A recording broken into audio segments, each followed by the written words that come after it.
The Yaffee Program on WVNN.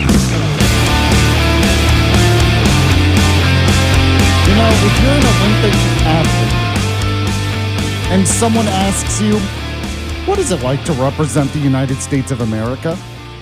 You say, amazing, because the United States is the greatest country in the world. The end. It doesn't seem, I feel like this is not that difficult. Like, it doesn't mean you have to agree with everything going on in its politics, but if I'm let's say I'm an Olympic athlete and Joe Biden is president, and I disagree with his immigration policies, but I go overseas and someone says, you know, what is it like representing the United States? I say the United States is still the greatest country in the world, and it is an honor and a privilege to be here. That's all you have to say. But you have some athletes out there, it's like they're uncomfortable. Oh, I don't know. I mean, ice and stuff. I'm just doing this for my friends. It's stupid. It's ridiculous.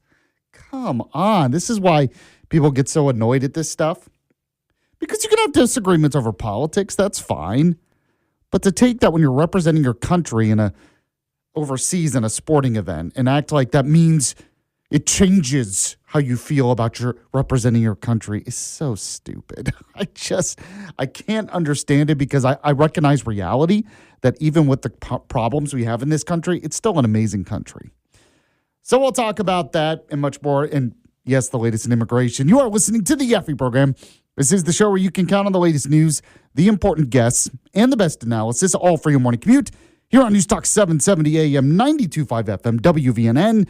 Also coming up on the show today, we'll get to the Alabama bullet points. Lots of interesting stuff there. At the bottom of the hour, we're going to speak with congressional candidate Case Dixon. Now, he is running against Gary Palmer, so he's got an uphill battle, but he reached out to me. I have no problem with Congressman Gary Palmer, honestly. I've had him on the show. But he reached out to me and asked to come on, so I said, okay. So any of the candidates that reach out want to come on, I will give you a chance to come on. So he's going to join me at the bottom of the hour.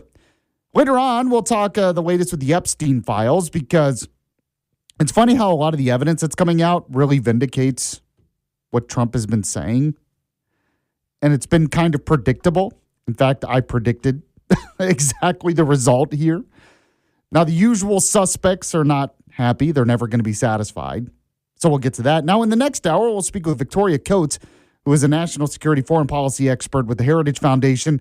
I have to talk about the latest with Iran. I thought maybe by now we would have had some kind of military strike against Iran. It hasn't happened.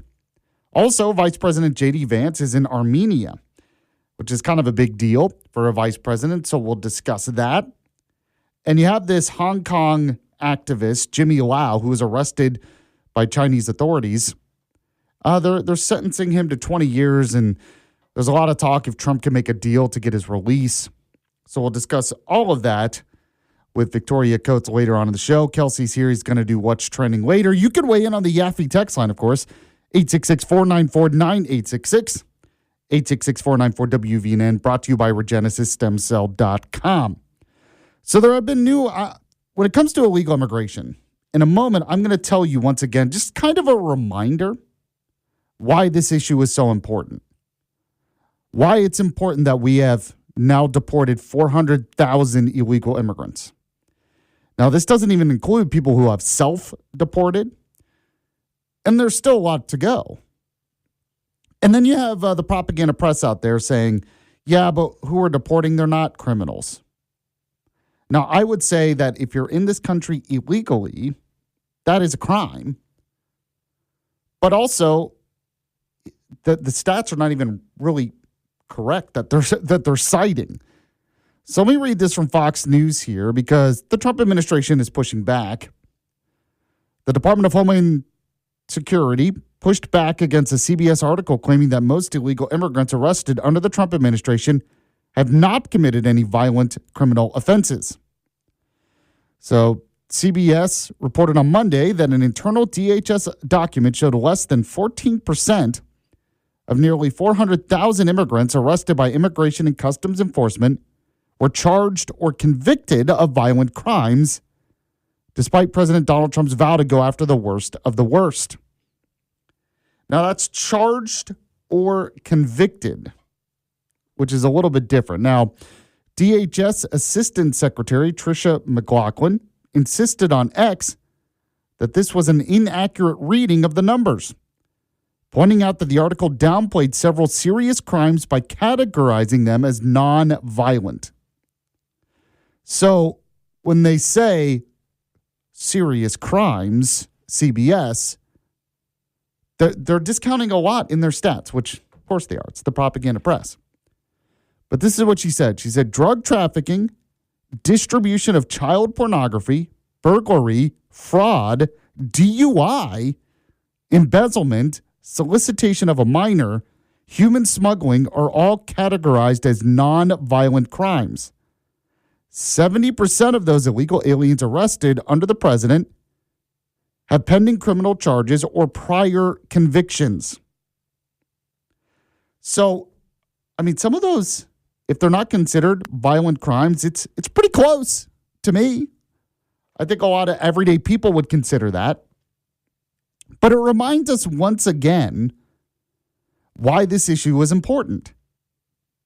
Why it's important that we have a strong border and that we deport illegal immigrants. Because all of the focus from the propaganda press has been Renee Good and Alex Preddy. Now, I have admitted both of those are obviously tragedies. I don't want any American citizens killed by ICE agents, but looking at the evidence, those ICE agents were acting in self-defense. It's not like they're going out looking to hurt American citizens. Of course they're not. There is a difference between agents acting in self-defense against what basically has turned into an insurgency in Minneapolis, organized groups trying to impede law enforcement efforts. But I want to play some Alabama lawmakers here, because 3 different examples of how, yeah, you can focus on those issues. But how about we focus on the damage caused by allowing millions of illegal immigrants to come into this country, especially under Joe Biden, but even before that. So go ahead, if you can, play the Katie Britt cut I sent you. This was her on ABC News last week, giving an example why we need to enforce immigration law. Play Katie Britt for me.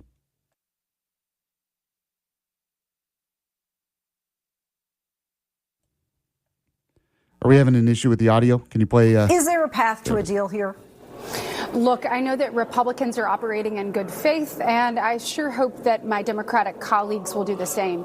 At the end of the day, this is about the safety and security of the American people.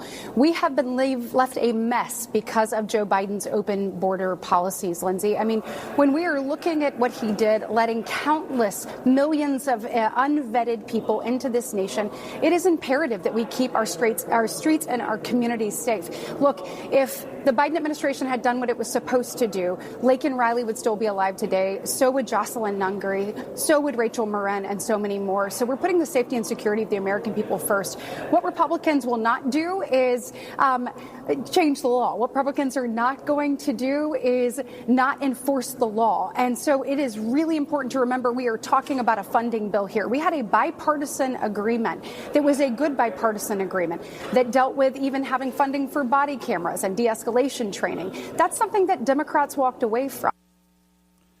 So that's Katie Britt talking about Laken Riley and others who were killed by illegal immigrants. So if you really do care about American citizens and the lives of American citizens, there's one example why it's important to enforce immigration law.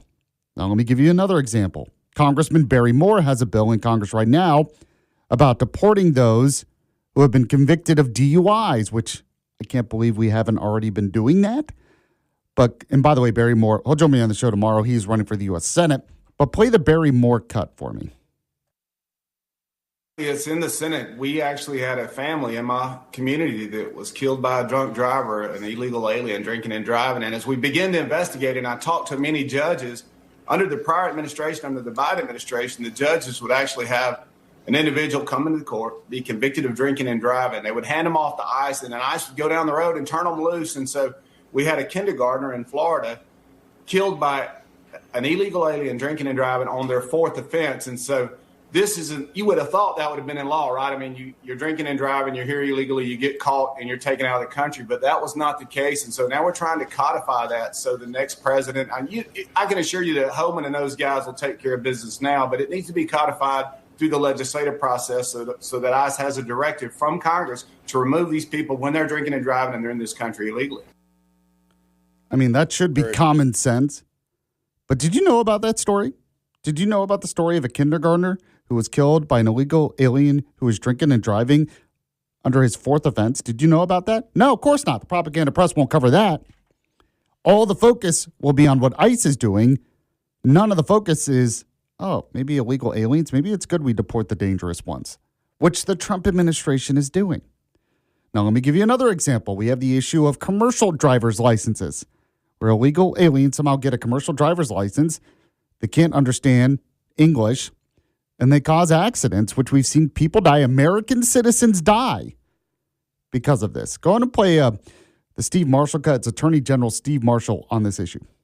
And look, if we make sure that illegals are not driving our trucks, one of the things we're doing is opening up jobs for American citizens to be able to have good-paying jobs that otherwise are being taken by others. And so commend that effort at the federal level, and also know that in Alabama, the Trucking Association is trying to also advocate for similar measures to be able to protect us on our roads here.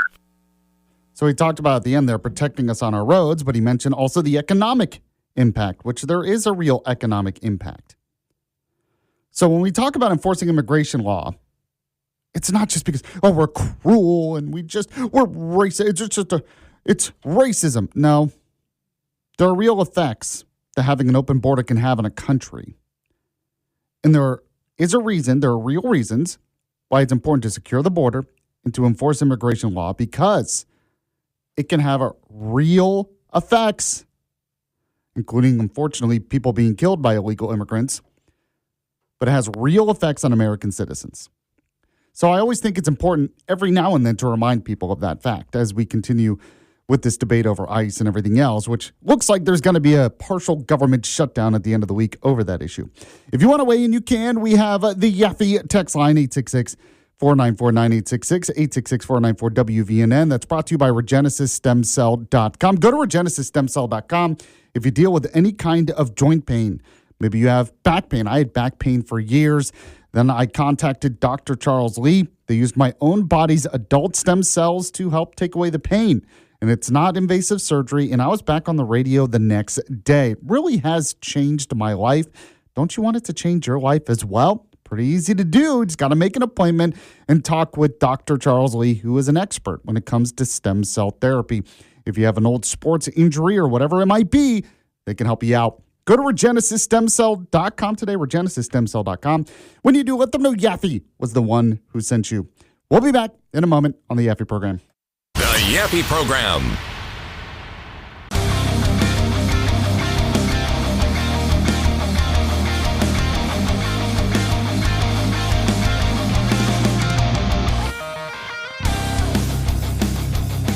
Welcome back to the Yaffee program. We are here on News Talk 770 AM, 92.5 FM, WVNN. Of course, if you ever miss any of the show live, the podcast, pretty much anywhere podcasts are available, like Apple Podcasts or Spotify or iHeartRadio, and on our website, WVNN.com, where you can check out the WVNN app.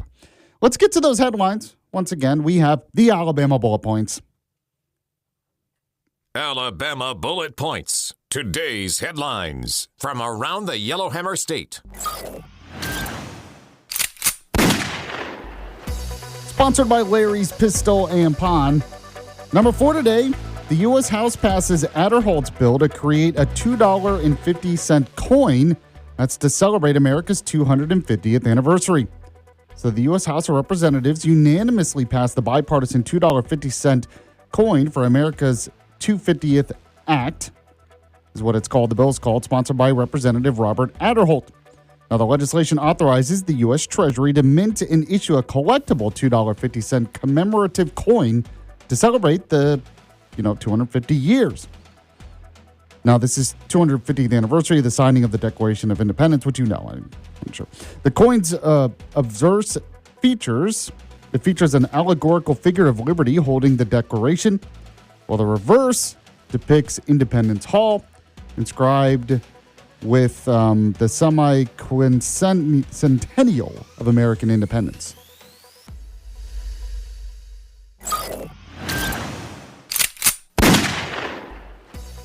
Number 3, as national attention grows, Alabama looks to sustain gains when it comes to school public education in the state. So Alabama's public schools are increasingly drawing national recognition for significant improvements in attendance and academic recovery. Now, this was highlighted in a recent New York Times opinion column, who described a southern surge in education involving states like Alabama. Now, key factors include strong gains in math recovery post-pandemic, low chronic absenteeism, transparent public school report cards, and proactive attendance monitoring. Now, these advances stem from raised academic standards, aligned state tests, targeted funding and support for early reading and math instruction, and broad buy-in from teachers and principals to elevate expectations and refine teaching practices. Now, State Superintendent Eric Mackey credited collaborative group work among lawmakers to get this done so far.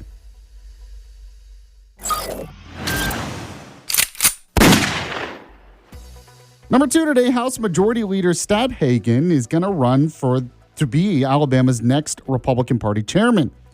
So Alabama House Minority Leader Scott Stadhagen out of Hartselle is running for chairman of the Alabama Republican Party. That's according to multiple sources, and 1819 News had this story as well. The election for the position is set for March 7th during the ALGOP State Executive Committee meeting in Hoover. Now, Stadhagen would be able to retain his seat in the Alabama House if elected. He faces competition from acting chairman Joan Reynolds, who is also seeking the role. Now, the vacancy, as you know, arose after former chairman John Wall resigned. That's to pursue a run for lieutenant governor, which he was pushed into by Trump. Trump endorsed him. Now, a campaign graphic highlighting Stadhagen's biography and conservative credentials has been circulating recently, though Stadhagen did not respond to inquiries about his candidacy.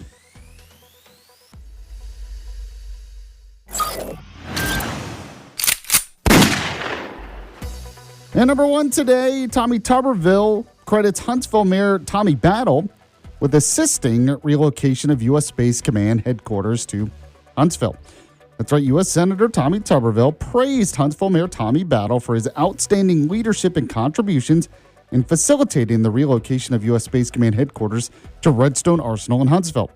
Now, in a recent call with reporters, Tuberville highlighted Battle's active involvement, including meetings and discussions in the senator's office throughout the prolonged selection process, which faced a 4-year delay due to opposition from Democrats. Now, he described Battle as having done an excellent job in preparing for the move, expressing excitement about bringing the command to its rightful home in Alabama to enhance national security amid potential space-based conflicts, and anticipated the relocation's completion soon. So no doubt all of Alabama's leaders had a role in this, but interesting to see our Mayor Tommy Battle getting some credit there as well. And if you're looking to buy something really nice for your wife, your loved one for Valentine's Day, you got to give credit to Larry's Pistol and Pawn. If you maybe get her some nice jewelry, then you're definitely going to want to go to Larry's Pistol and Pawn and give them all the credit because they have a great selection and the best prices. So maybe you're like, oh, my wife likes jewelry. She needs some new earrings. Well, you can get at Larry's Pistol and Pawn. They have antique jewelry, permanent jewelry, much, much more. They even have watches. They have rings. Maybe if you need an engagement ring, if you're looking to do that, you can get that at Larry's Pistol and Pawn for a great price. You know, I bought my wife diamond earrings there. My mom bought a ring there. My mother-in-law bought earrings there. I had several coworkers buy things there. There's a reason why they all go, and they have a great experience because the customer service is top-notch and the prices really can't be beat. And you can put jewelry on layaway. They have special financing options as well for you. You're going to get a much better deal than you would get anywhere else at Larry's Pistol and Pawn. So go to the Madison location. That's off Exit 3 off 565 next to the big Rusty Water Tower. As you know, there is another location in Huntsville off North Memorial Parkway. And you can find out more about the latest deals at pistolandpawn.com. Pistolandpawn.com. When you go, let them know you heard about it from Yaffee. Make your Valentine's Day that much better. All right, coming up next on the show, we have a congressional candidate who's joining me. He reached out to me. He's running against Gary Palmer. He wants to make the case. I went to his site. He's making a big deal about the national debt. So we'll see why he decided to jump into this race. And I just want to point out that if you're a candidate out there and you want to come on the show, you are welcome to do that, whether it's state house or whatever. It could be anything. Just let me know, Republican or Democrat. I don't care. If you're a candidate for office, we'll be the election headquarters for Alabama right here on the Yaffee program. So we'll get to that next. Stay with us.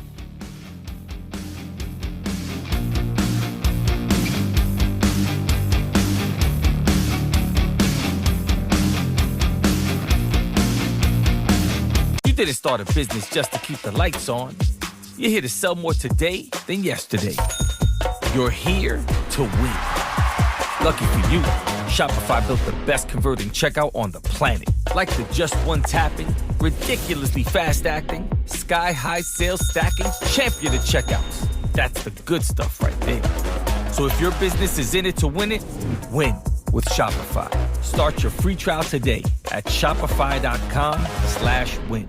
Most people don't realize how much of their personal information is being bought and sold every day. Data brokers are making billions pulling details about you from public records and the internet, then packaging and selling it, usually without your consent. That's how your information lands in the hands of scammers, spammers, even stalkers. It's why you get endless robocalls and why ads seem to follow you everywhere. That's where Aura comes in. Aura actively removes your data from broker sites and keeps it off. They also instantly alert you if your information shows up in a breach or on the dark web. But Aura goes beyond data protection. With one app, you get a VPN, antivirus, password manager, spam call protection, dark web monitoring, and even up to $5 million in identity theft insurance, all backed by 24/7 US-based fraud support. Other companies might just sell credit monitoring or just a VPN. Aura gives you all of it together at the same price competitors charge for just one service. Start your free trial today at aura.com/secure. Protect yourself now at aura.com/secure. This isn't your average podcast. Do you like party? I do like a huge chug of tequila. The Howlerhead whiskey bottle chug in front of Dana White. That was the first time we ever went to LA. We somehow got into a Diddy party. What's an Elon Musk house party look like? My parties generally have very high production value. This is Full Send. I do want to do a lot more pranks. Bunch of different pranks. Join the party. Jack Doherty in the house. Feeling good, man. What are we going to talk about with Will Smith? Yeah, I know what you're going to say. Shout out to Theo Vaughn. It's been entertaining, dude. The Full Send podcast. Grab the boys, grab the beers, let's do it. Follow and listen on your favorite platform. It's the Yaffee program on WVNN.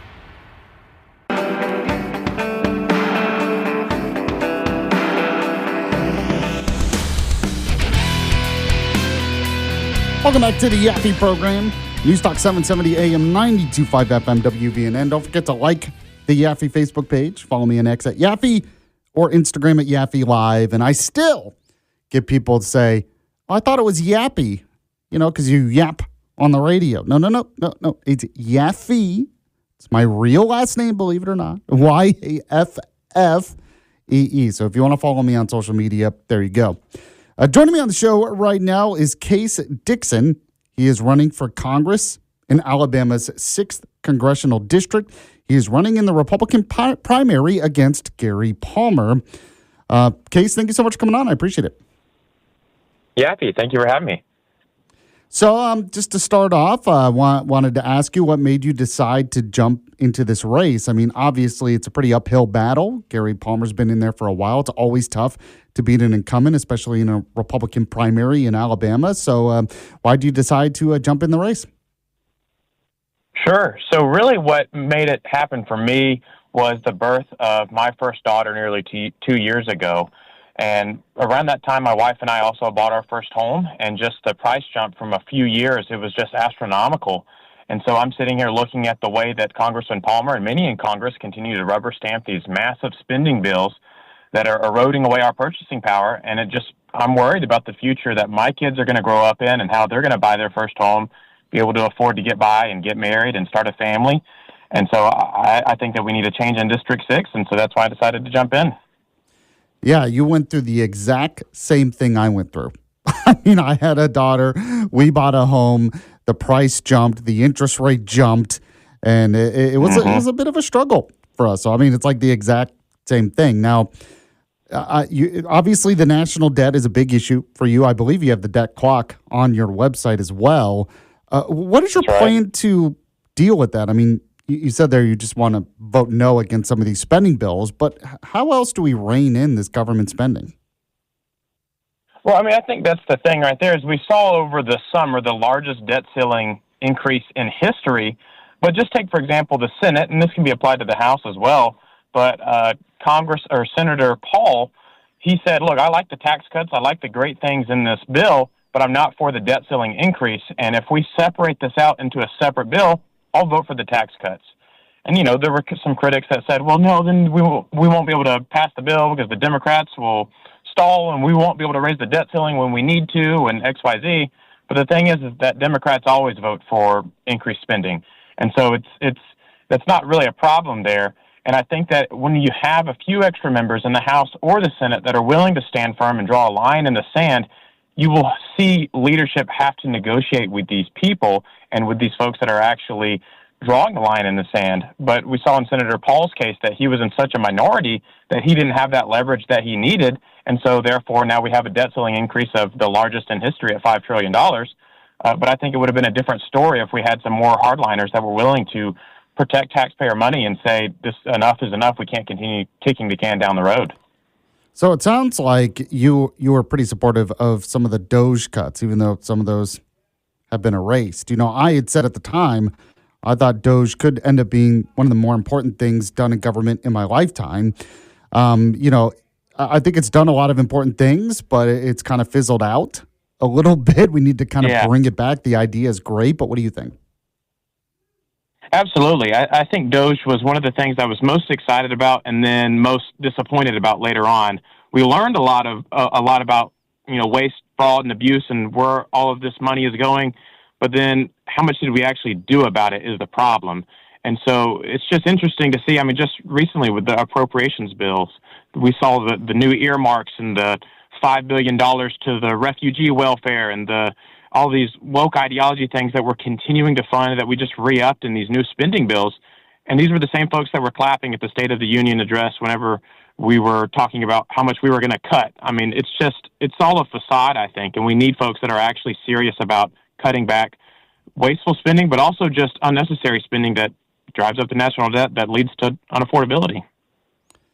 I'm speaking with Case Dixon. He is running for Congress in 6th District in Alabama. He's running against Gary Palmer in the Republican primary. I did want to give you a chance to talk a little bit about your background, your experience, and why you think that helps you in this effort to be our next congressman. Yeah, absolutely. So I have a background in healthcare. I've been in the healthcare industry for almost 8 years now, but I currently work in home health physical therapy as a physical therapist assistant. And so I think that's one thing that gives me a unique edge. I mean, everybody prior to politics, I'm sure, has very good life experience, but I'm on the ground talking to folks day in and day out and knowing kind of what they're dealing with. And then also, too, I know everyone likes to say whenever they're first getting into politics, well, I'm not a career politician. But it's true in the sense that, you know, someone asked me, how are you going to relate to your average voter in the 6th Congressional District? I'm like, I am your average voter. I make the median salary. I understand the daily struggles. I understand what it's like to have to budget and X, Y, Z. And so when you've got these, you know, people in Congress that are, the longer you stay, I think the more you get removed from your average constituent. And so that's why I'm also a big proponent of term limits and making sure that we have that turnover in office. And that's something, if you recall, that Congressman Palmer used to be supportive of, but lo and behold, here we're going for 14 years after promising 10. So that's not enough to make me run against somebody, but I think that it's important you stay true to your word, and I think term limits are still important as well. So what would the limit be? You know, I support term limits as well, but I always hear different answers of how long the term should be then. How many terms do you think is enough for a congressman? Yeah, absolutely. So I think for the House, and this is just me personally, I would support any legislation that would get term limits over the finish line.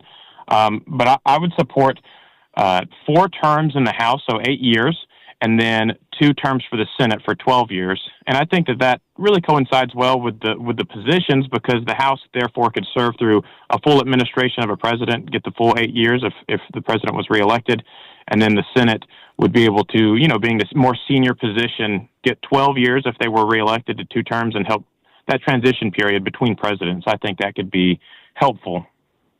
Now, you said you work in the healthcare industry, so I'm guessing you have some ideas on how to fix our healthcare system. Republicans and Democrats, both agree that it's gotten too expensive, that there are major problems.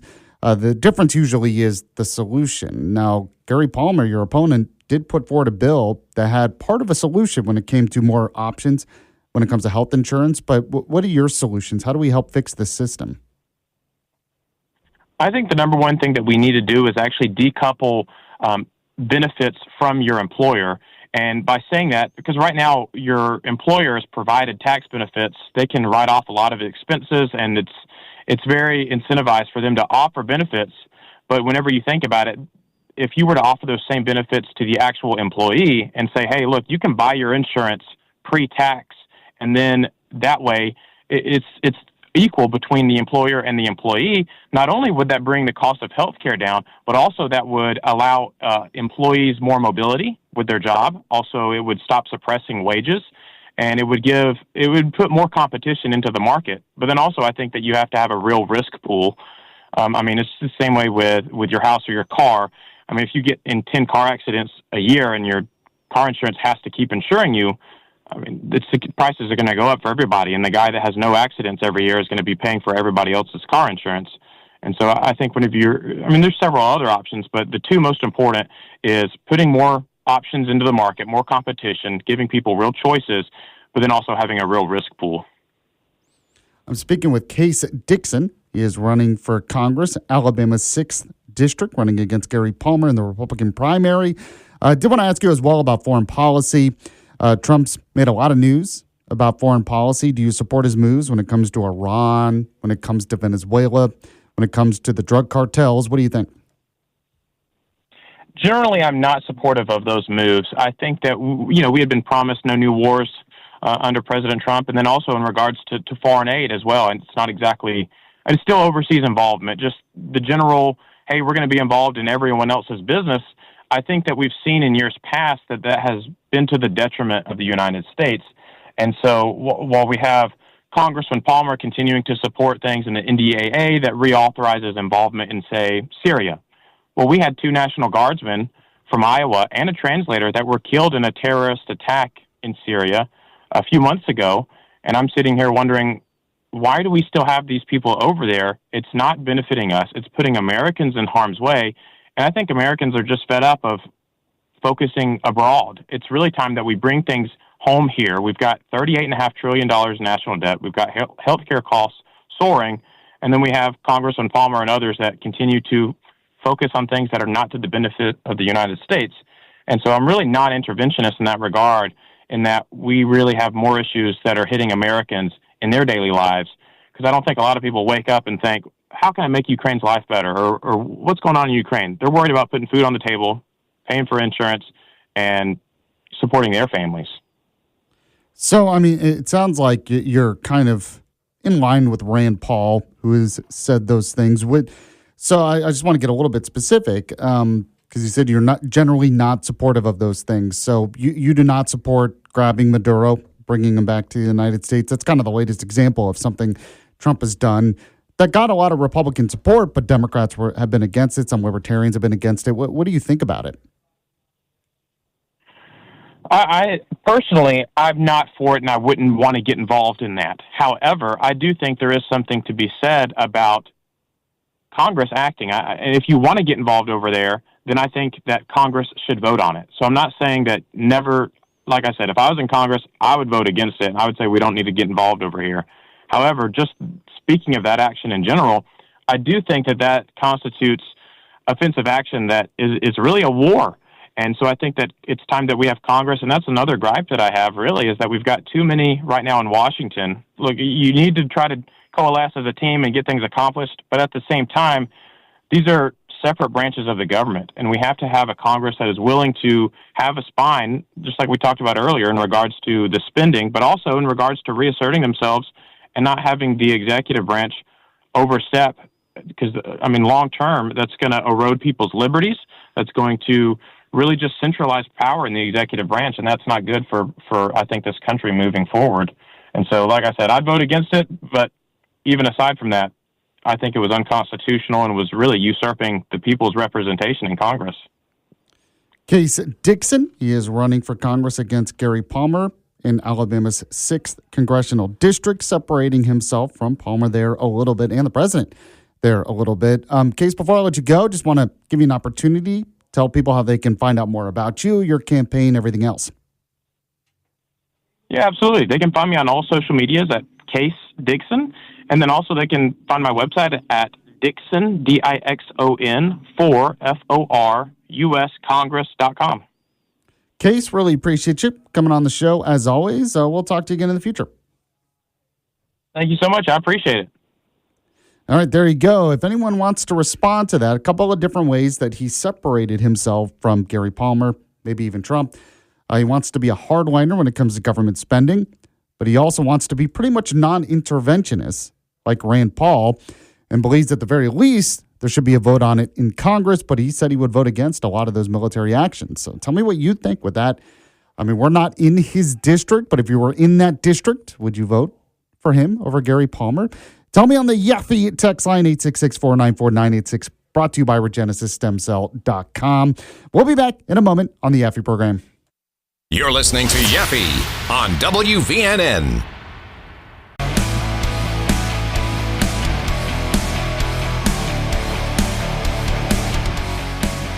We're back here on the Yaffee program. Yes, I am Alabama's voice of reason. As you know, Huntsville's conservative conscience. Glad you've joined the show. You can also listen online at WVNN.com or the WVNN app. So we have the latest when it comes to the Epstein files, which I told you the story was just never going to go away, ever. People will never be satisfied. There are two stories that I'll probably talk about until I retire, and that's gambling in Alabama, because that will never change, it seems like, and the Epstein files. Now, the latest here, according to the Daily Wire, it says Jeffrey Epstein and his associate Ghislaine Maxwell. So Maxwell pled the Fifth Amendment and refused to answer questions before the House Oversight Committee on Monday. But she did say she would only testify in the convicted pedophile's crimes if President Donald Trump grants her clemency. That's at least according to her lawyer. Now, I don't know how you plead the Fifth and then demand immunity. It's not usually how the Fifth works, I guess. I don't know. But anyway, James Comer, who is the head of the Oversight Committee, talked about this. Go on to play the James Comer cut for me that I sent you, if you have it. If she the was James Comer granted, cut. her attorney said that she would answer questions if she were granted clemency. We sincerely want to get to the truth of the American people and justice for the survivors. That's what this investigation is about. This is how depositions work, and it will be made public. All right, there you go. Now, lawmakers aren't happy about this, but kind of interesting development here, which to me was entirely predictable. Now, while lawmakers are trying to make a big thing out of this is according to Fortune.com. It says the FBI found little evidence Epstein ran a sex trafficking ring for powerful men and concluded that a client list doesn't exist. So, looking at a lot of the evidence, now, this is according to the evidence, and as I mentioned before, even if there were a bunch of clients, powerful people, that Epstein would be making deals with when it comes to sex trafficking, even if there were a lot of people, he's not going to write it down on a specific list because, of course, you wouldn't. That's evidence against you. Why would you do that? But it says here, Fortune says, while investigators collected ample proof that Epstein sexually abused underage girls, they found scant evidence the well-connected financier led a sex trafficking ring serving powerful men. That's according to an Associated Press review of Internal Justice Department record so far. Now, Democrats are out there because they wanted something to incriminate Trump. A lot of so much of this is about how can we get Trump. And then those who support Trump are obsessed with it because they want to get other powerful people. It's really a backlash against the elites. So much of our politics today is a backlash against the elites. We feel betrayed by elites, whether it's in our government institutions or private institutions. And this is a way for a lot of people to sort of look at them and be against them even more and be angry at them even more. Now, it says here, videos and photos seized from Epstein's homes in New York and Florida and the Virgin Islands didn't depict victims being abused or implicate anyone else in the crimes. That's what a prosecutor wrote in 2025 in a memo. It says here as well, an examination of Epstein's financial records, including payments he made to entities linked to influential figures in academia, finance, and global diplomacy, found no connection to the criminal activity, said another internal memo in 2019. While one Epstein victim made highly public claims that he lent her to his rich friends, agents couldn't confirm that and found no other victims telling a similar story. It says here as well, summarizing the investigation in an email last July, agents said 4 or 5 Epstein accusers claimed other men or women had sexually abused them, but the agent said there was not enough evidence to federally charge these individuals, so the cases were referred to local law enforcement. And then we have the Super Bowl ad that was played where they're calling for a release, get rid of the redactions in the Epstein files by people who claim they were victims of other abusers. But they won't name the abusers. They won't name the people. And they didn't seem to care about this really as much until Trump was president, until they wanted to make this about Trump. The reason I bring all this up is I told you ahead of time, even before the files were released, look, if there was a lot of evidence that rich people were part of this sex trafficking ring or elite people or politicians or whatever, if there was a lot of evidence out there, do you honestly think the FBI wouldn't have already tried to do something about it? I mean, this is the thing. If you believe in the conspiracy, you believe everything is a conspiracy, including the FBI is in on it and they're not going to do anything. If the FBI had evidence to charge some of these people, including President Trump, don't you think that would have already been out there? Don't you think they would have already tried to do that? Is that just me? Am I the only one who thinks that? I mean, I just found it very difficult to believe that all of a sudden, because the release of these files, that we were going to start arresting a bunch of powerful people, rich celebrities or something, putting them in jail because, well, it's in the files. The FBI, the Department of Justice, had the files before they were released and didn't do that. They were just going to start doing it after the files were released. I found that difficult to believe, and that seems to be where we are.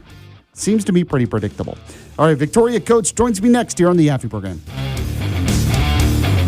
The Yaffee program. Most people don't realize how much their personal information is being bought and sold every day. Data brokers are making billions pulling details about you from public records and the internet, then packaging and selling it, usually without your consent. That's how your information lands in the hands of scammers, spammers, even stalkers. It's why you get endless robocalls and why ads seem to follow you everywhere. That's where Aura comes in. Aura actively removes your data from broker sites and keeps it off. They also instantly alert you if your information shows up in a breach or on the dark web. But Aura goes beyond data protection. With one app, you get a VPN, antivirus, password manager, spam call protection, dark web monitoring, and even up to $5 million in identity theft insurance. All backed by 24/7 US-based fraud support. Other companies might just sell credit monitoring or just a VPN. Aura gives you all of it together at the same price competitors charge for just one service. Start your free trial today at aura.com/secure. Protect yourself now at aura.com/secure. This isn't your average podcast. Do you like party? I do like a huge chug of tequila. The Howlerhead whiskey bottle chug in front of Dana White. That was the first time we ever went to LA. We somehow got into a Diddy party. What's an Elon Musk house party look like? My parties generally have a very high production value. This is Full Send. I do want to do a lot more pranks. Bunch of different pranks. Join the party. Jack Doherty in the house. Feeling good, man. What are we going to talk about with Will Smith? Yeah, I know what you're going to say. Shout out to Theo Vaughn. It's been entertaining, dude. The Full Send podcast. Grab the boys, grab the beers, let's do it. Follow and listen on your favorite platform. The Yaffee program on WVNN.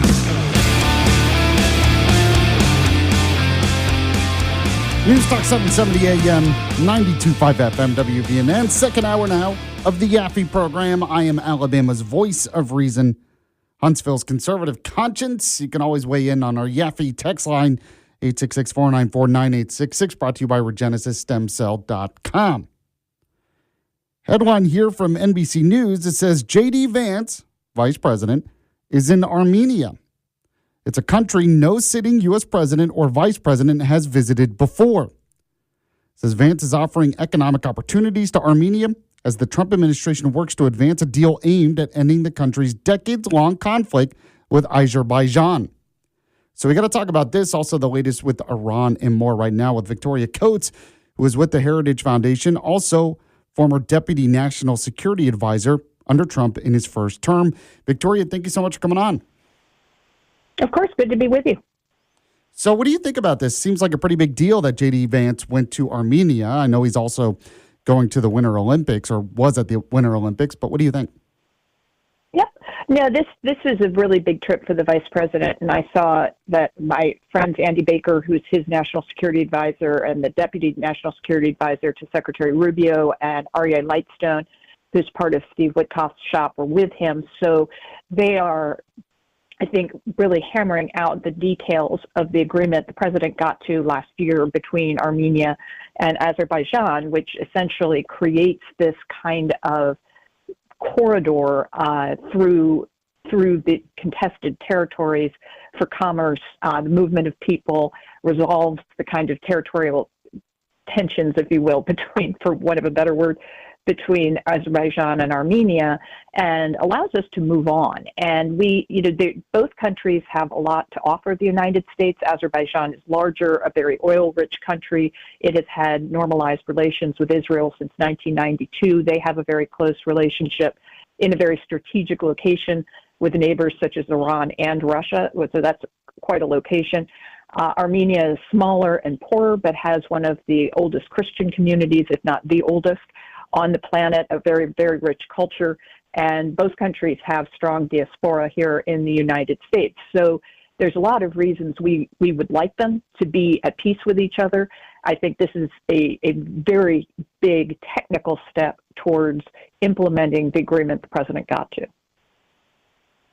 Okay, so that's pretty good. And the fact that he is the first one to do this is really amazing on that. So, by the way, he was booed at the Olympics.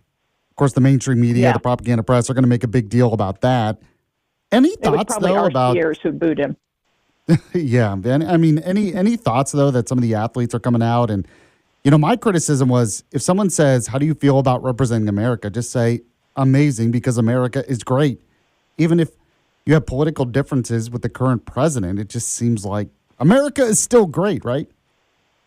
Yeah, I mean, this should be simple. I mean, you're an athlete. You are there to do your sport. And then if you are also business-minded, you are there to get endorsements.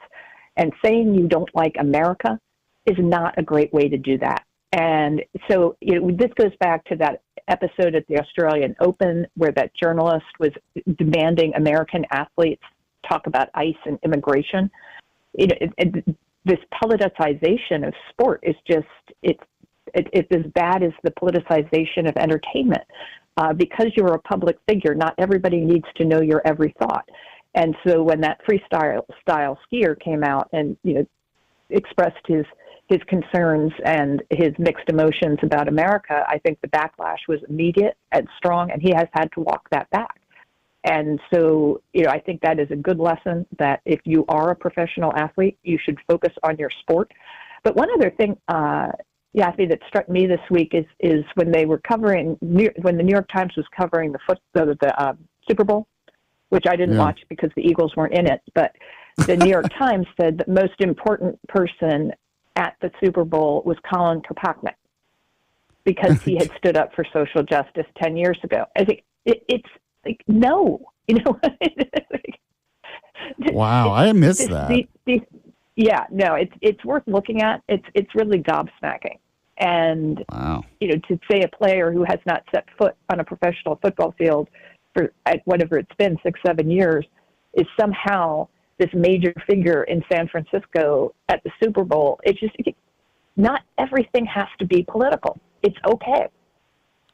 Yeah, I would agree with that. And even if you have an opinion that you don't like what Trump is doing, I mean, fine with me, I guess. It's just when the question is, do you have mixed emotions? It should be no. It's still a great country. When Joe Biden was president, and if I were at the Olympics and I was overseas representing the United States of America, I would still say I feel honored to represent America. It's a great country. I don't think we're at the point where we have to be skeptical of that, No, I don't think so either. And the other thing you can do is run for office. We have a long history of athletes.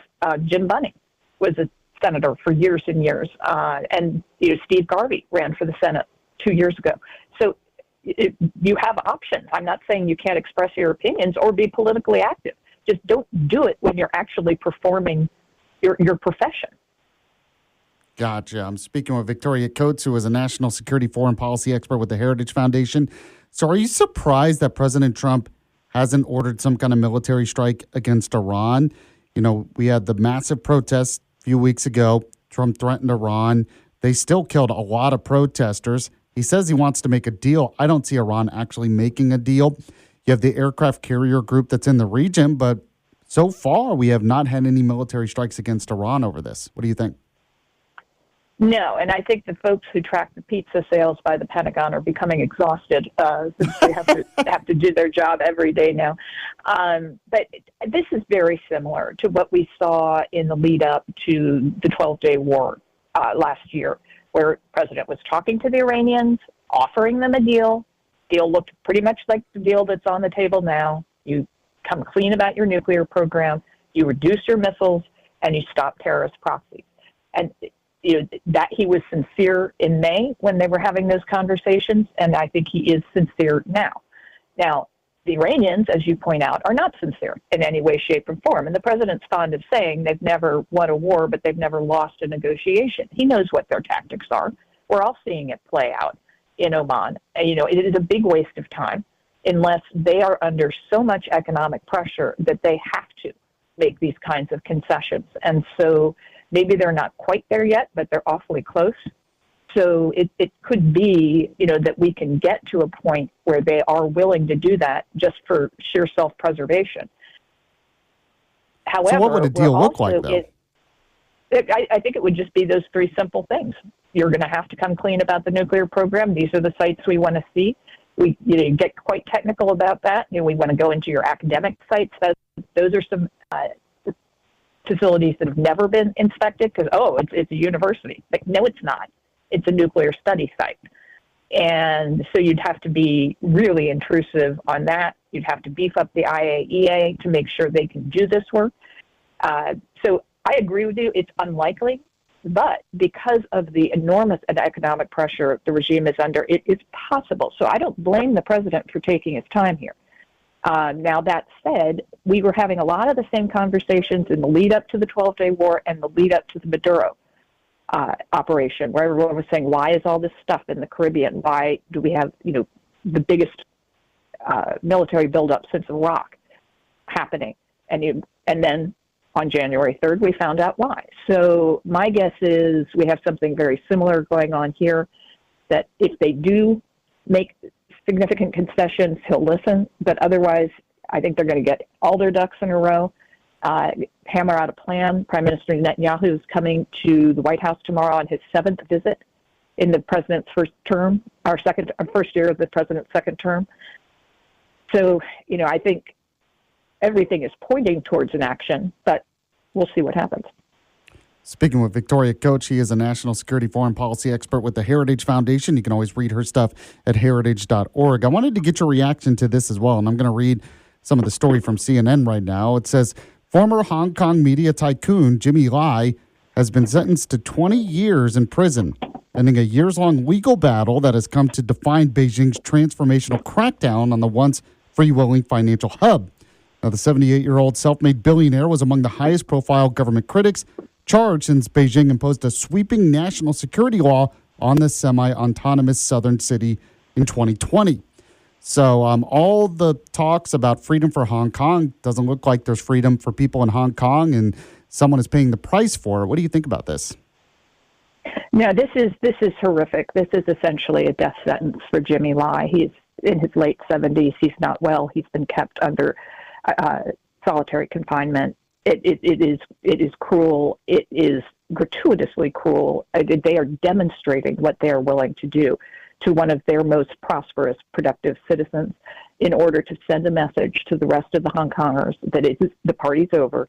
You are now part of mainland China. To all extents and purposes, you are not a separate system anymore, and you are subject to the same incredibly oppressive security apparatus that governs the mainland. And we've been honored to host Sebastian Lai here at Heritage, and hear, about his father's very principled stand for trying to preserve some of the freedoms Hong Kongers had traditionally had, that they were supposed to have under the agreement when the Brits handed back the island in 1999. And the Chinese have absolutely just trampled on all of those agreements. It shows you why we have to be so cautious about Taiwan. Any kind of suggestion, as I've been hearing for 20 years now, that maybe Taiwan could enter into a similar kind of arrangement as Hong Kong, that has to be taken off the table now. That is not possible, and this is just awful. And I very much hope President Trump raises it. Well, yeah. I mean, what do you think he can make a deal to get his release? I suppose it's possible. I mean, he's talking to Xi. They talked on the phone yesterday that he's going to go to China in April. They're going to meet again. I think Xi is going to come to the States. Then they're going to meet again in China at ASEAN next fall. So, I mean, there are plenty of opportunities for either the president or the administration. Marco Rubio has been a real leader on this issue, to raise it. Maybe there's something we have that they want that we're willing to give on. But I think for the president to get Jimmy Lai out and get him out of China, I don't know that they would permit that, but get him out of prison would just be a huge additional credential for him as a peacemaker. Yeah, I agree with that completely, but it seems unlikely, kind of what you said and what China's been up to. Victoria Coates, former Deputy National Security Advisor to President Trump, also with the Heritage Foundation. Read her latest stuff at heritage.org. Victoria, really appreciate you coming on. As always, we'll talk to you again in the future. Sounds good. Good to talk sports today, since we've got pitchers and catchers reporting today. Baseball has started. All right. Tomorrow. I just got corrected. Tomorrow. Yeah, I'll bring you on for a sports update one day. We'll just go over that. All right, we'll be back in a moment on the Yaffee program. Stay with us. It's the Yaffee program on WVNN. The program. It's a revolution in common sense, always here on News Talk 770 AM 92.5 FM WVNN. And if you miss any of the show live, check out the podcast anywhere podcasts are available. So I happened to catch this clip from The View. No, I'm not watching The View live, but I saw this clip. They had Democrat Governor Andy Beshear on. He's the governor of Kentucky. And he said something. I posted this on my social media, by the way. So if you want to see some of this stuff, a lot of the stuff that I talk about on the show, I also post on social media. So like the Yaffee Facebook page, follow me on X at Yaffee, or Instagram at Yaffee Live. But Andy Beshear comes on and he tries to make the Christian argument for transing the kids. I kid you not. I mean, this is his argument, that transing the kids is like the Christian thing to do. So I had to react to this. But go ahead if you can, Kelsey, play the Andy Beshear cut that I sent you. But we rarely talk about the why. People want to know what drives us, especially in a world with social media where everyone's looking for the next authentic thing. For me, that's my faith. Most of the decisions I make are based on that golden rule that says we love our neighbor as ourselves, and that parable of the Good Samaritan that says everyone is our neighbor. Yeah. And so when I've taken actions like vetoing the nastiest piece of anti-LGBTQ legislation that ever came through my state, I described it in those terms. I said my faith teaches me that all children are children of God, and I didn't want people picking on those kids. No, I would agree with them to a certain extent that children should be looked at as children of God. But that's the whole case, not to allow the mutilation of them based on the radical transgender ideology. There's this weird thing that I mean, it's pushed by a lot of different people in the society, unfortunately, that Christianity only means tolerance and that love only means accepting everything, which is not what the Bible teaches. I'm sorry. Just like when you discipline your child for doing something wrong, if you're a parent, there are times your child is going to do something wrong and you have to discipline them. You're not doing that because you hate them or something. In fact, that act of discipline is an act of love, right? Yet, according to this kind of radical theory by some who say they're Christians like Andy Bashir, no, any form of discipline or any laws to reject the radical trans ideology is somehow not love, which means it's not Christian, which is not something, I'm sorry, it's just not something that is taught in the Bible. It is true that we're called to love our enemies. It is true we're called to be peaceful.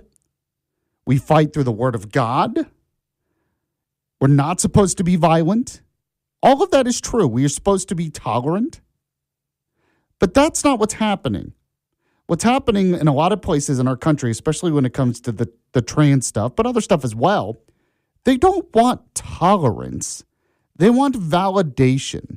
They want government validation, medical validation, private sector validation to the point where, okay, if someone suffers from gender dysphoria, you have a minor who maybe really does suffer from gender dysphoria.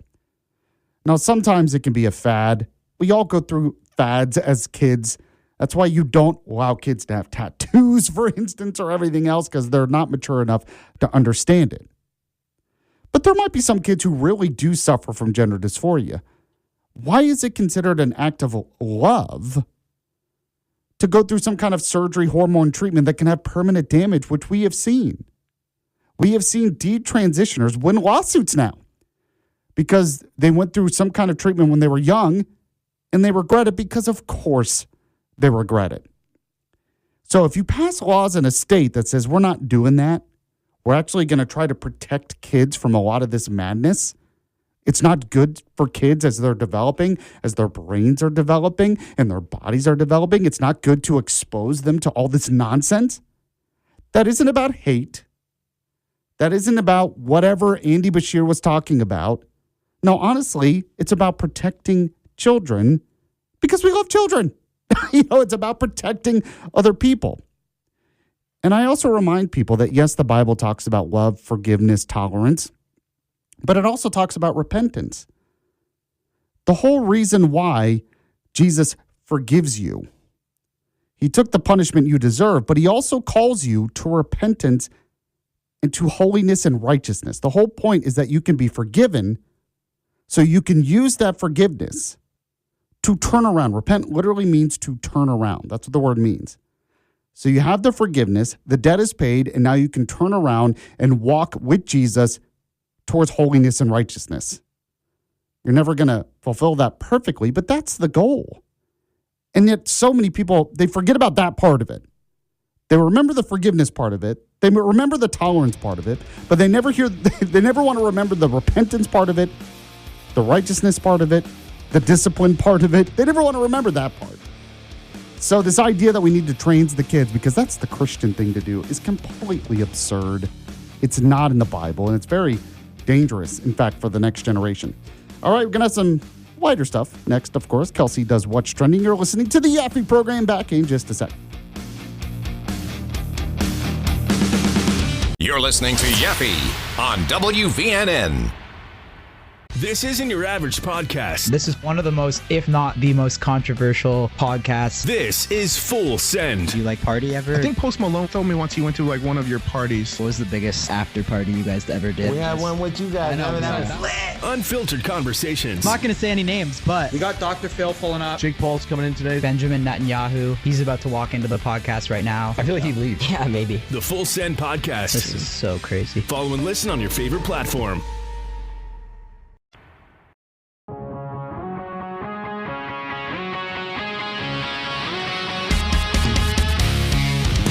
You can send the audio back.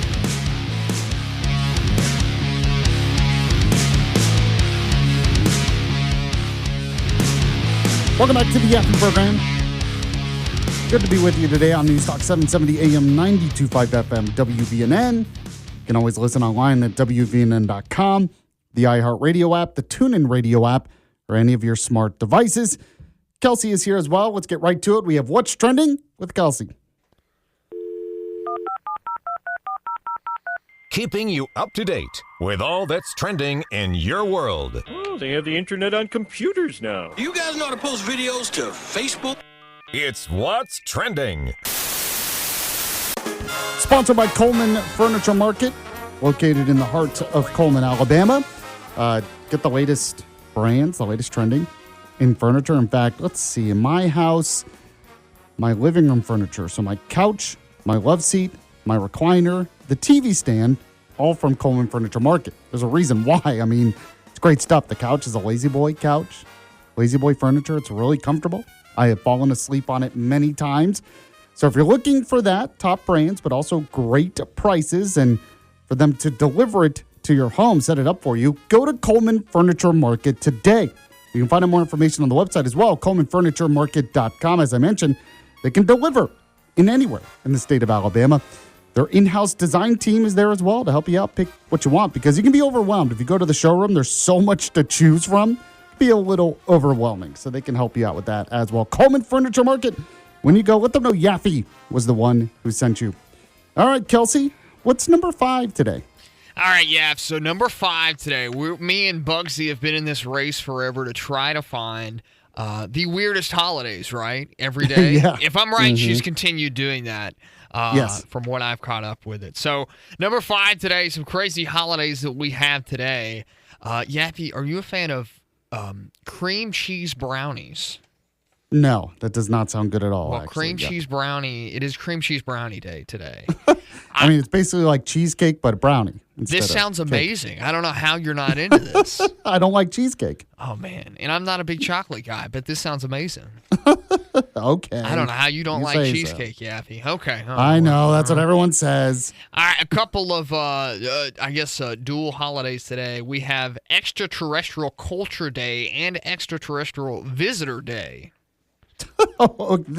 So today's the day that we get them. That they come. Yes. All right. Well, man, I'm not ready. I don't know how you prepare for that. Yaffee, I think you're just going to have to prepare very much by today.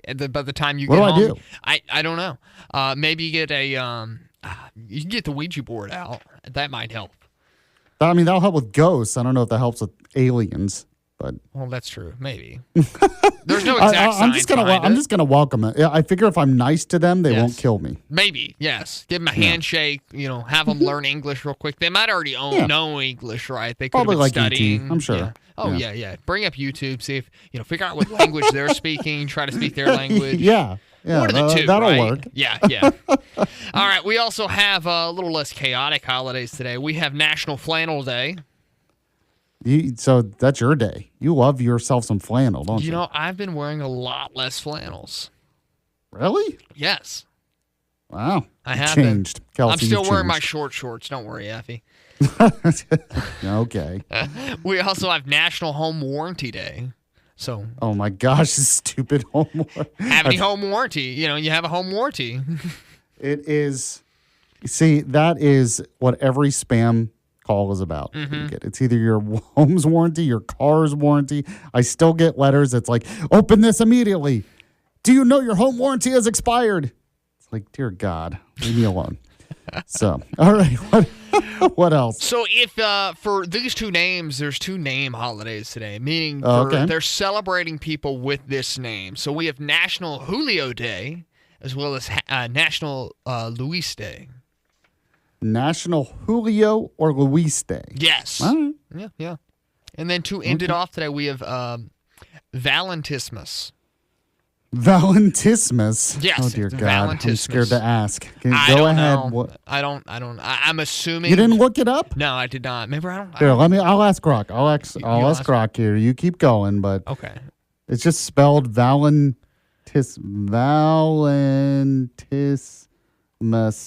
Day. Yes. Okay. Yes. I'm assuming this is like the creation of, it's pretty much Christmas, but for Valentine's.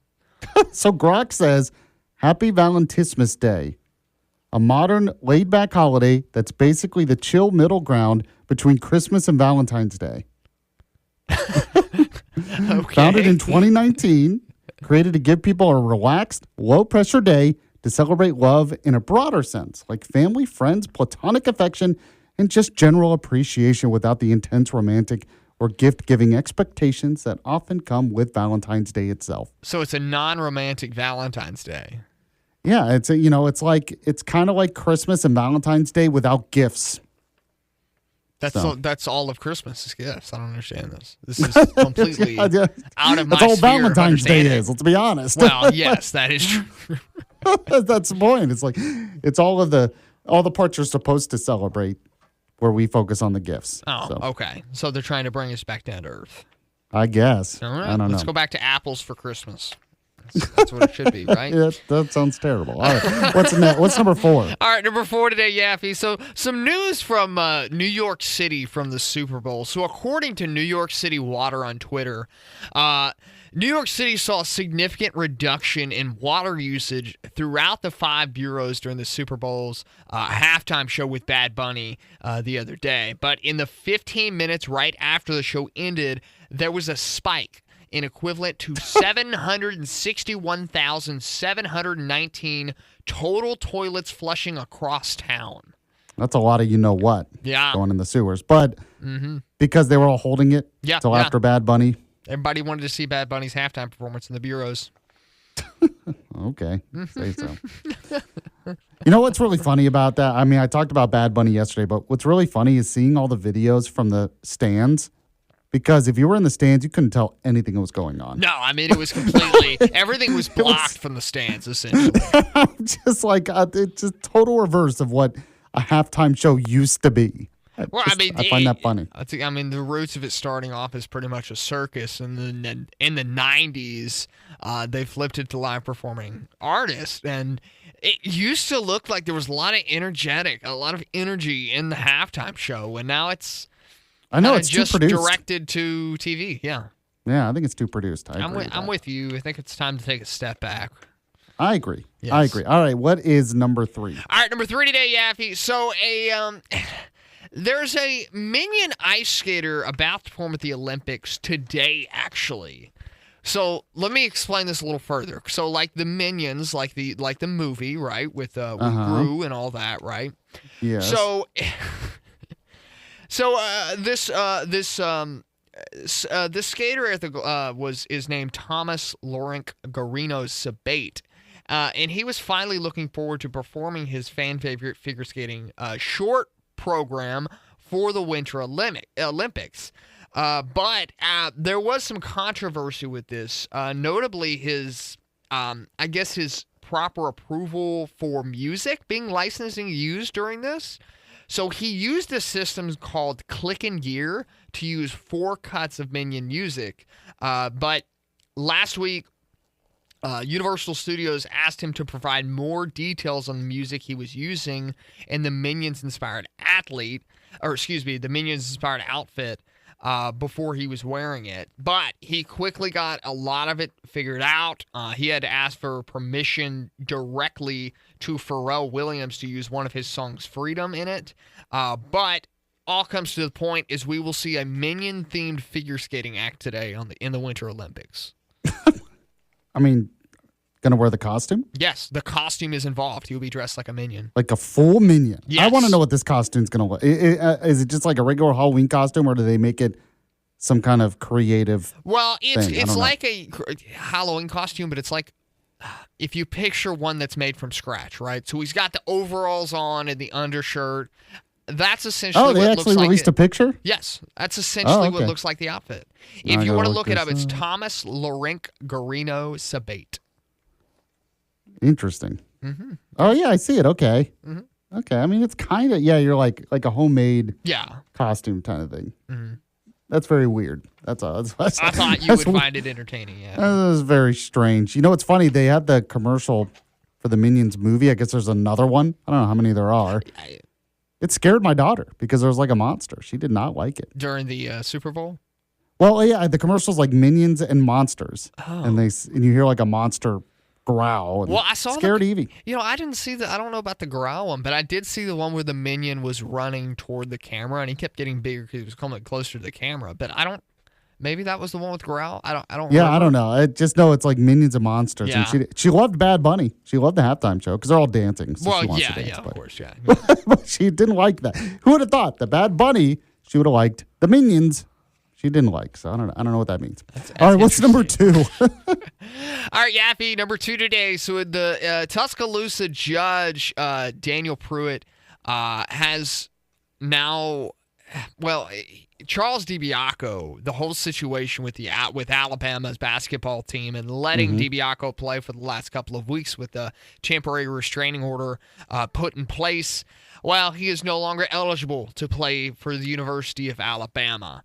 The NCAA ruled he will no longer be eligible to play. The TRO is expired, so he will no longer be with the team. Oh, geez. Man, this has become a real issue because they had that situation in Alabama. There was a situation in Tennessee football that was kind of similar. So, I mean, I don't know. Eventually, they're going to have to, and you can tell me if you agree or disagree, you're just going to have a commissioner of NCAA sports.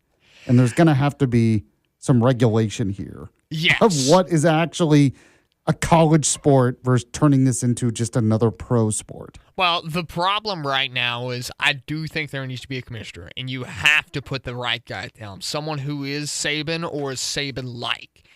He has demonstrated that he knows exactly what is best for the game. Okay, he grew up in the era of how he coached, but then he kind of leaked into the other era where he didn't want to play in that. So you got to find that sweet spot of where the middle of that was and get to the point. But at the same time, if you let the government interfere with this, that's when you know that college football has failed. If you let the government come in and try to regulate this, college football has failed to a point completely. And the sport will never be the same if you let government interfere with the sport like it's been floated to. Now, this DiBiaco situation, they kind of nipped this in the butt before it became a very big issue because this could have went into college football real easily. I could have seen guys that are sitting there on the practice squads and they decide, I'm not getting enough playing time and I can go make more money starting in college for a national championship winning team. That's what they're worried about. So, if they didn't nip this in the butt now, this could have came back very bad for all of college athletics. So I am glad that how this ruling turned out. I don't think he should have been eligible to play anyways, but this has closed the door on a lot of athletes trying to come back in college. Very interesting. All right, we're running out of time, so get to number 1 for me. All right, Yaffee, number 1 today. McDonald's has announced an interesting combo choice just ahead of Valentine's Day. So this just became available at 10 o'clock Central Time. So half an hour ago, this went live. So hopefully the supplies are still lasting. But McDonald's is offering a McNugget caviar kit that is available exclusively online throughout the rest of February if the supplies last. Now, if you go to McNuggetCaviar.com, you can now get the kit. Currently, but this is caviar also, McNugget. Yes, but this is also a free item to get. So I think if you actually go and grab it, you can actually get it for free, and it'll be sent to you. All right, that is weird. Would you try? Okay. Would you try caviar with Sure. McNuggets? You would. Sure. McDonald's I think caviar. So. You think that sounds good? I mean, to try. I have no idea if it sounds good. I don't think I've ever had caviar, but I tried. Sure. I don't know if I've had it either, but McCaviar sure. is an interesting just choice. Just because it's there. It's a great way to start. Yeah. All right. Thanks, Kelsey. Appreciate it. We'll be back in a moment on the Yaffee program. The Yaffee program. We're back here on the Yaffee program. It is your woke detox center, your rehab. If you do deal with a lot of woke nonsense, your lefty lunatics in your life, you listen to me and you feel better. It's like a rehab. It's a cleanse. What can I say? Real quick, do want to tell you about the sponsor here. It's Jay's Appliance Outlet, and I want you to dial pound 250, say the keyword Jay's Appliance Outlet if you need a new appliance, because they have some great deals. Yeah, you might think, I have to go to one of those big box stores. Okay, I mean, you're not going to get great customer service. You're going to end up paying too much. And they don't have scratch and dent deals like they do at Jay's Appliance Outlet.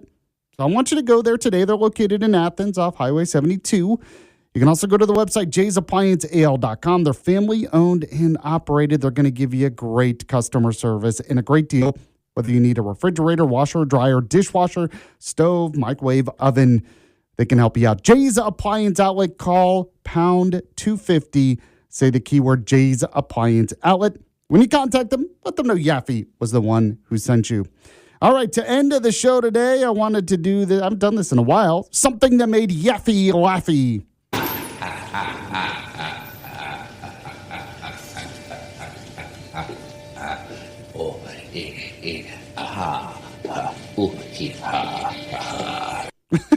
All right, so I wanted to play this cut from Tennessee Congressman Tim Burchett, who, by the way, I've seen speak in person, like he did a speech at an event I was at. He is a really funny guy. But I guess TMZ caught up with him in D.C. and asked him about the halftime show. You know, Bad Bunny doing the halftime show and everything else. And his response here is such a Tim Burchett response, and it's hilarious. So I wanted to play the whole thing. Play the Tim Burchett cut for me. Dude, I wouldn't know if Bad Bunny walked up here and asked me for if he could borrow my cell phone. I really don't know who he is. I used to have a Bad Bunny. I had this Flemish giant rabbit. His name was Flop. He had one ear that flopped over. Oh, nice. And I always remembered, and somebody had another Flemish giant, and they wanted to breed it. And I said, well, let's go easy on that. So they bring the dadgum thing over. It was Christmas Day. I'll never forget this. And Flop and this other his name was Caramel. I say Caramel, that aggravates my wife and daughter, so I keep saying Caramel. And so Caramel, we put it in the cage beside it, and they're getting to know each other. Put them together. It's true what they say about rabbits, dude. Oh. And, yeah. And my nephew was like, Uncle Tim, what's Flop doing to Caramel?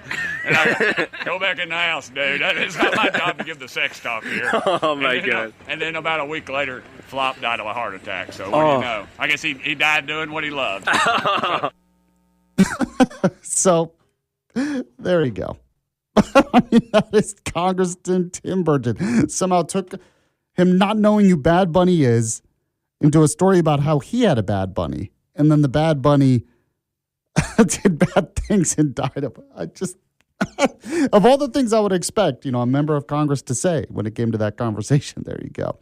I do know that some people, I mentioned yesterday talking about the Super Bowl and the halftime show. Some people were upset, mostly because the whole thing is in Spanish. I didn't notice, it's funny, when I was watching the Super Bowl, I thought I saw Jessica Alba, the actress. I was like, is that Jessica Alba? And it showed her for like 2 seconds and then panned away. And later on it was. I was like, oh, okay. And then when Ricky Martin came on, I was like, is that Ricky Martin? And the reason I have to ask is he's old now, or older, and he didn't do Livin' La Vida Loca. I mean, if you want people to recognize you, Ricky, you got to do that song, right? So he pops up randomly. I did recognize Lady Gaga. Like I said, the halftime show really didn't offend me that much. I do understand, though, why people get upset. For me, it's like, well, this is what I kind of expect now from our pop culture. But there's just a big segment of the country that wants to promote American greatness and American exceptionalism. They think they see the Super Bowl not just as a football game, but there are a lot of people in this country that see the Super Bowl as like an American institution. And they feel like maybe the halftime show should reflect that too, but it really doesn't. So I think that's why most people are upset. Appreciate you listening to the show. If you missed any of it live, well, the podcast is up on the website, or you can go to anywhere podcasts are available. Got the Vince Show coming up next, Right Side Radio after that, then Mark Levin after that, the Daily Controversy after that. And yes, I'll be back tomorrow at the same time. See you then.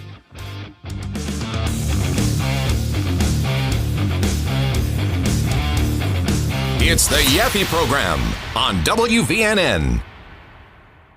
Start your day with the morning jolt of Drake C. Toll. You've never been a football coach before, so you're not allowed to talk about this. No, I can have burnt mozzarella sticks and say the chef's not working. Then Black and Abdallah. Adam Abdallah. That's what we do. We rank quarterbacks. Fired. Okay. And Westwood One Sports Night caps it all off. I don't know how they're going to win, but they're going to win. We're open all night here on Westwood One. Westwood One Sports Talk. Follow and listen on your favorite platform.